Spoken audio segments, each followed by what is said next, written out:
Well, let's turn now to what's happening in the United States as American President Joe Biden has now declared a major disaster in Texas. He is ordering federal help for the state grappling with a severe winter storm and the roughly 13 million people who are struggling to access basic things like clean water. With that, let's go to CNN reporter Natasha Chen. She is in Houston following the story. Natasha, good to see you. Talk to us about the latest. Hi, Michael. Well, we are at the Houston Food Bank where a few congresswomen just went in this morning to volunteer and raise money for this organization. Congresswoman Alexandria Ocasio-Cortez flew in to Houston and had raised now more than $3 million for various Texas organizations because of the crisis at hand. The weather may be warming up and the power may be coming back, but now the attention turns to water. There are still a lot of places in the state with no running water, or it's just trickling in as the water gets turned back on. There's a boil water notice here in Houston that may last a couple more days.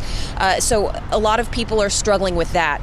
There are thousands of people, about 5,000 people as of last night, who called into the city of Houston reporting burst pipes, and that may continue to be a problem as there are plumbers throughout the state really trying to help make these repairs quickly. People coming to us, showing us pictures of the burst pipes in their apartments, flooding. Some of them don't know where to go. So that is the crisis right now. Right now, we're also seeing a lot of organizations, including the city of Houston, doing these bottled water distribution events because, as the mayor told me yesterday, there are folks on the margins here who may not be able to afford bottled water in this situation and may not know where to stay. So the major disaster declaration that you just mentioned will be really key here because that will provide more resources for people in temporary housing. It'll provide more resources for repairs. It'll give FEMA more latitude and resources to help out as well. And especially in cases for these people where insurance may not cover the cost of the damage. So this may be a situation where people are now warming up, they've got power back on, but the water crisis is going to continue, and hospital systems are really still trying to come back from that as well.